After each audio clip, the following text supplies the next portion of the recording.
20 বছৰৰ পিছত 2004 চনৰ পিছত আকৌ এটা কেনেকুৱা ধৰণৰ পৰিস্থিতিৰ সূত্ৰপাত ঘটিবলৈ গ'ল এই 2004 চনৰ পিছত এই 20টা বছৰৰ পিছত স্বাধীনতা দিৱসৰ দিনটোত এনেকুৱা এটা আতংকৰ সৃষ্টি হ'ল যেটো আতংকৰ কথা কোনো ভবা নাছিল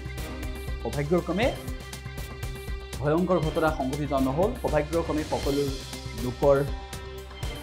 জীৱন কোনো কাৰণতে বিপদাপন্ন নহল সেই দিনটোত আলফা স্বাধীনে কেনেদৰে প্ৰায় 25টা স্থানত কুটাঘাত সংঘটিত কৰিবলৈ লৈছে তাৰ পাছত বোমাৰ স্থান ক'ত ক'ত তেওঁলোকে সংস্থাপন কৰিছিল সেই তালিকাখন দি দিলে ইয়াৰ পিছত মুখ্যমন্ত্ৰী ডক্টৰ হিমন্ত বিশ্ব শৰ্মাৰ হাতত থকা গৃহ বিভাগটো ব্যৰ্থ হৈছে বুলি অখিল গগৈয়ে সমালোচনা কৰিলে অখিল গগৈয়ে সংবাদমেল সম্বোধন কৰিলে হিমন্ত বিশ্ব শৰ্মাৰ গৃহ বিভাগৰ পৰা আলফা স্বাধীনৰ মুখ্য সেনাধ্যক্ষ পৰেশ বৰুৱালৈকে বৰ্তমান সময়ৰ উগ্ৰপন্থী সমস্যাৰ পৰা ৰাজ্যৰ উন্নয়নৰ বাতাবৰণলৈ প্ৰতিটো ক্ষেত্ৰত অখিল গগৈয়ে বৰ্তমানৰ চৰকাৰখন কিমান বিফল তাৰ তুলনা কৰি দাঙি ধৰিলে বিস্ফোৰক কি কৈছিল অখিল গগৈয়ে শুনাব বিচাৰিছে যে আলফা ইতিমধ্যে ঘোষণা কৰিছে যে সেইটো তেওঁলোকে সংস্থাপন কৰিছে গতিকে প্ৰথম কথা আমি আলফাৰ এই কাৰ্য নিন্দা কৰিছোঁ গৰিহণা দিছোঁ আৰু কোনো পৰ্যায়ে যাতে আলফাই এনেকুৱা ধৰণৰ বোমা বিস্ফোৰণৰ ঘটনা অসমত সংঘটিত নকৰে তাৰ কাৰণে আলফাক আমি চাওঁ এইটো দুৰ্ভাগ্যজনক ঘটনা যে অসমত আকৌ ডাঙৰ এটা সন্ত্ৰাসবাদী বাতাবৰণ আকৌ এটা উগ্ৰপন্থীৰ বাতাবৰণ ক্ৰমাগতভাৱে আকৌ আহিব ধৰিছে আৰু এইটো বৰ আচৰিত কথা যে অসমৰ উপায়দানমূলক মুখ্যমন্ত্ৰী আৰু অসমখনক সাংঘাতিক ধৰণৰ আইন শৃংখলা ৰক্ষা কৰি কঠোৰভাৱে ৰক্ষা কৰোঁ বুলি গৰ্ব কৰি থকা মুখ্যমন্ত্ৰী গৃহমন্ত্ৰী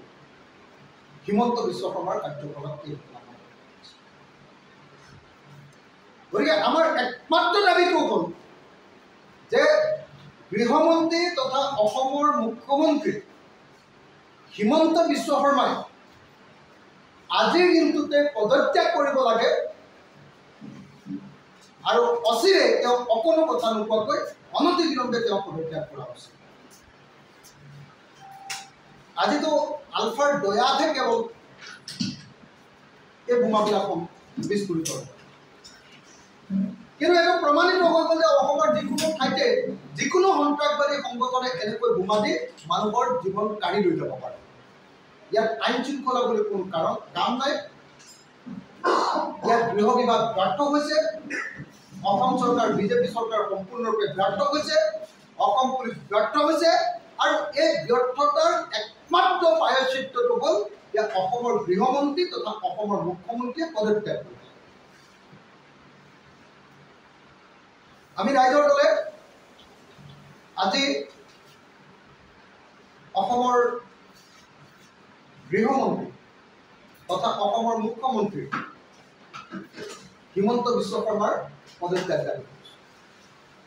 হিমন্ত বিশ্ব শৰ্মাই একেবাৰে ফিতাহী মাৰি থাকে বিজেপি চৰকাৰে অহংকাৰ কৰি কয় যে আমাৰ দিনত সম্পূৰ্ণৰূপে সন্ত্ৰাসবাদ নিৰ্মূল কৰি দিলোঁ বিজেপি চৰকাৰে কয় যে বিজেপি চৰকাৰৰ দিনত এতিয়া আৰু কোনো উগ্ৰপন্থী সংগঠন নাই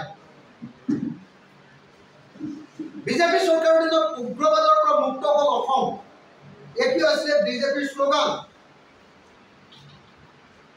অসমৰ মুখ্যমন্ত্ৰীয়ে অনবৰতে দহাই থাকে অসমৰ মুখ্যমন্ত্ৰীয়ে অনবৰতে অহংকাৰ কৰি থাকে অসমৰ মুখ্যমন্ত্ৰীয়ে অনবৰতে কৈ থাকে যে অসমত এতিয়া বোমাত অসমৰ ৰাতি নুপুৱায় এতিয়া অসমত বোমা বিস্ফোৰণ নঘটে অসমৰ কোনো সন্ত্ৰাসবাদী কাৰ্যকলাপ নাই এই হ'ল হিমন্ত বিশ্বৰ বিজেপি চৰকাৰখনৰ দাবী যিকোনো খবৰৰ বাবে যোগাযোগ কৰক 7099017330 আৰু 7099017110 নম্বৰত